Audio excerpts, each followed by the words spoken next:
Cari produk ANB Store, kaos, merchandise, atau buku. Silakan kunjungi anbstore.id, Tokopedia dan Shopee di ANB Store ID. Assalamualaikum warahmatullahi wabarakatuh. Alhamdulillah, wassalatu wassalamu ala rasulillah, wa ala alihi wa sahbihi wa muwala. Kaum muslimin yang kami hormati, tersebutlah seorang tokoh Quraisy yang memiliki penentangan sangat kuat terhadap Islam. Dia dikenal dengan Abu Jahal. Nama aslinya adalah Amr bin Hisham al-Makhzumi. Berasal dari suku Makhzum, dan suku Makhzum termasuk salah satu di antara suku yang sangat terhormat di kalangan masyarakat Quraisy. Abu Jahal sebelumnya disebut oleh masyarakat Quraisy dengan gelar Abul Hakam, Bapak Bijaksana. Namun ketika ada peristiwa pembunuhan yang dilakukan oleh Abu Jahal, membunuh seorang wanita yang sangat lemah, Sumayyah bintu Khayyat, ibunya Ammar bin Yasir, dibunuh dengan cara ditusuk dari mulai kemaluannya sampai ke atas, naik ke kepalanya. Maka sejak peristiwa itu Nabi SAW menyebutnya dengan Abu Jahal, bapak kebodohan. Dan para sahabat lebih menyebut dia dengan Abu Jahal. Ada apa dengan Abu Jahal? Amr bin Hisham, Abu Jahal, termasuk salah satu di antara orang yang didoakan oleh Nabi SAW untuk masuk Islam. Beliau memohon kepada Allah Subhanahu wa Ta'ala, Allahumma a'izzal islama bi ahadi umarai. Ya Allah, kuatkan Islam dengan salah satu di antara dua Umar. Dan yang beliau maksudkan adalah Umar ibn Khattab radhiyallahu anhu, dan yang kedua adalah Amr bin Hisham.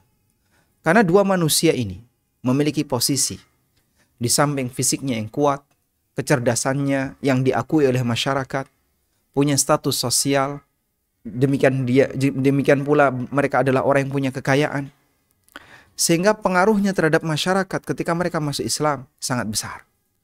Maka Nabi SAW berdoa kepada Allah agar salah satu di antara dua ini masuk Islam. Allah memberikan hidayah kepada Umar, dan Allah tidak memberikan hidayah kepada Amr bin Hisham. Dan kesombongan Amr bin Hisham, Abu Jahal, sampai membuat dia digelari dengan Fir'aun hadhil ummah. Fir'aunnya umat Muhammad sallallahu alaihi wasallam. Apa yang menjadi penyebab Amr bin Hisham atau Abu Jahal dan Bani Makhzum secara umum, mereka banyak tidak mau menerima Islam? Kita telah sebutkan bahwasanya Bani Makhzum termasuk salah satu di antara Bani yang mulia di kalangan keturunan Bani Kinanah. Keturunan Bani Kinanah ada banyak, di antaranya adalah Bani Makhzum, demikian pula Bani Hashim. Dan terjadilah persaingan antara Bani Makhzum dengan Bani Hashim, karena dua-duanya termasuk di antara dua Bani yang mulia. Sampai akhirnya ketika di kalangan Bani Hashim ada yang menjadi nabi, maka Bani Makhzum sudah tidak lagi punya peluang untuk bisa mengungguli Bani Hashim. Diceritakan bahwa sebelum terjadi perang Badar, Al-Akhnas bin Syarik Al-Thaqafi mendatangi Abu Jahal, Amr bin Hisham. Kemudian ketika mereka sedang berduaan, Al-Akhnas bertanya kepada Abu Jahal, Atara Muhammadan yakdzib. Menurut kamu Muhammad itu pendusta atau bukan? Faqala Abu Jahal, maka Abu Jahal mengatakan, Ma kadziba qat wa kunna nusammihi al-amin. Tidak ada satupun catatan kami dalam sejarah Muhammad dia berdusta. Kami gak punya catatan sejarah kalau Muhammad berdusta. Bahkan kami menyebut dia sebagai Al-Amin. Sehingga gelar Al-Amin dimiliki oleh Nabi SAW sebelum beliau jadi Nabi. Masyarakat Quraisy telah mengenal beliau dengan Al-Amin.